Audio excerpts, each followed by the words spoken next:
केदारनाथ मंदिर का इतिहास। कुरुक्षेत्र की भूमि पर 18 दिनों तक लड़े गए महाभारत के भीषण युद्ध में सभी रिश्तों की बलि चढ़ गई थी। फिर चाहे वह गुरु शिष्य का रिश्ता हो या भाई भाई का या चाचा भतीजे का। 18 दिनों तक निरंतर कुरुक्षेत्र की भूमि कौरव व पांडवों की सेना के रक्त से लाल हो गई थी। महाभारत का युद्ध समाप्त होने के पश्चात विजय तो अवश्य ही पांडवों की हुई थी, लेकिन उन्होंने भी बहुत कुछ खो दिया था। युद्ध समाप्ति के कुछ समय बाद जब सभी पांडव भगवान श्री कृष्ण के साथ बैठकर युद्ध के परिणामों व प्रभावों के बारे में चर्चा कर रहे थे, तब श्री कृष्ण ने उन्हें पश्चाताप करने को कहा। श्री कृष्ण के अनुसार पांडवों के ऊपर ब्रह्म हत्या, गोत्र हत्या, कुल हत्या, गुरु हत्या कई पाप चढ़ चुके थे। इसके लिए उनका प्रायश्चित करना आवश्यक था। पांडवों ने इसका उपाय पूछा तो श्री कृष्ण ने बताया कि उन्हें इन पापों से मुक्ति केवल भगवान भोलेनाथ ही दे सकते हैं। इसके पश्चात सभी पांडव भगवान श्री कृष्ण की आज्ञा से भगवान शिव से मिलने काशी नगरी की ओर चले गए। हालांकि भगवान शिव को पांडवों के उनसे मिलने आने की सूचना पहले ही मिल चुकी थी, लेकिन वह उनसे मिलना नहीं चाहते थे। भगवान शिव पांडवों के द्वारा किए गए ब्रह्म हत्या व गोत्र हत्या के पाप से अत्यधिक क्रोधित थे, इसलिए वह पांडवों से बिना मिले ही वहां से चले गए। पांडवों ने काशी नगरी में भगवान शिव को हर जगह ढूंढा, लेकिन वह उन्हें नहीं मिले। इसके बाद सभी पांडव हिमालय के पहाड़ों पर बसे उत्तराखंड के गढ़वाल क्षेत्र में चले गए। भगवान शिव भी पांडवों से छुपकर यहीं आए थे।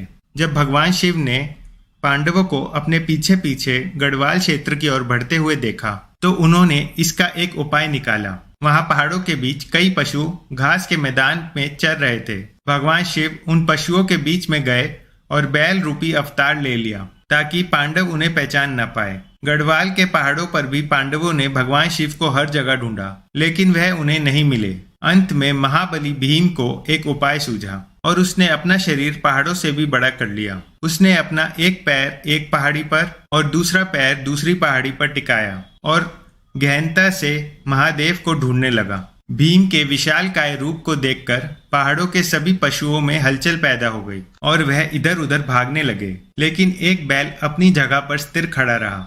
उस बैल पर भीम के विशालकाय रूप का कोई प्रभाव नहीं दिखा। यह देखकर भीम समझ गया कि यही बैल महादेव का रूप है, जो बैल का अवतार लेकर हमसे छिप रहे हैं। महादेव को भी पता चल गया कि भीम ने उन्हें पहचान लिया है। यह देखकर वह बैल रूपी अवतार के साथ धरती में समाने लगे।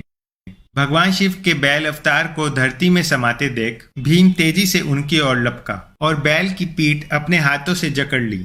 भीम के द्वारा बैल की पीठ अपने हाथों में जकड़े जाने के कारण वह वहीं पर रह गई, जबकि बैल के अन्य 4 भाग उत्तराखंड के 4 अन्य स्थलों पर प्रकट हुए। आज उन्हीं स्थलों पर 4 अन्य केदार हैं। इनमें भगवान शिव के बैल रूपी अवतार का मुख्य रुद्रनाथ में, भुजाएं तुंगनाथ में, नाभि मध्य महेश्वर में, वहां जटाएं कल्पेश्वर में प्रकट हुई थी। इन्हीं पांचों को सम्मिलित रूप से पंच केदार के नाम से जाना जाता है। भीम के द्वारा भगवान शिव के बैल अवतार की पीठ पकड़े जाने के बाद वह वहीं रह गई थी। जब उन्हें बैल के बाकी 4 अंग 4 अन्य स्थानों पर प्रकट होने का ज्ञान हुआ, तब उन्होंने शिव की महिमा को समझ लिया।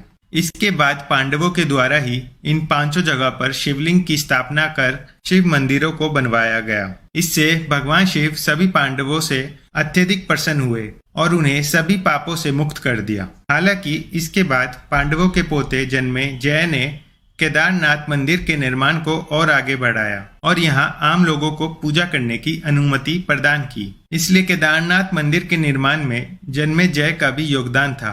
समय के साथ साथ पांडवों के द्वारा निर्माण किया गया यह मंदिर जर्जर हो गया। वह कई जगह से क्षतिग्रस्त हो गया। फिर जब भारत की भूमि पर आदि शंकराचार्य ने जन्म लिया, तब उनके द्वारा संपूर्ण भारत भूमि की पैदल यात्रा की गई। वह 4 दिशाओं में 4 धाम की स्थापना की गई। तब आदि शंकराचार्य ने ही इस केदारनाथ मंदिर का पुनः निर्माण करवाया था, जिसे आज हम देखते हैं। इसके बाद अपने जीवन के अंतिम समय में आदि शंकराचार्य ने इसी केदारनाथ मंदिर के पास ध्यान लगाया था। वह समाधि ले ली थी।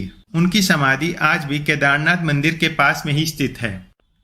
फिर 10वीं से 13वीं शताब्दी के बीच कई भारतीय राजाओं ने मंदिर का जीर्णोद्धार करवाया था। हालांकि 2013 में आई भीषण प्राकृतिक आपदा के बाद केदारनाथ मंदिर के आसपास के ढांचे को बहुत क्षति पहुंची थी। इस प्राकृतिक आपदा में आदि शंकराचार्य की समाधि भी बह गई। इसके बाद भारत व उत्तराखंड की सरकार के द्वारा केदारनाथ धाम, आदि शंकराचार्य की समाधि व उसके आसपास के स्थल को पुनः ठीक करवाकर उसे नवीन रूप दिया गया। एक बार प्रेम से बोले, हर हर महादेव, ओम नमः शिवाय।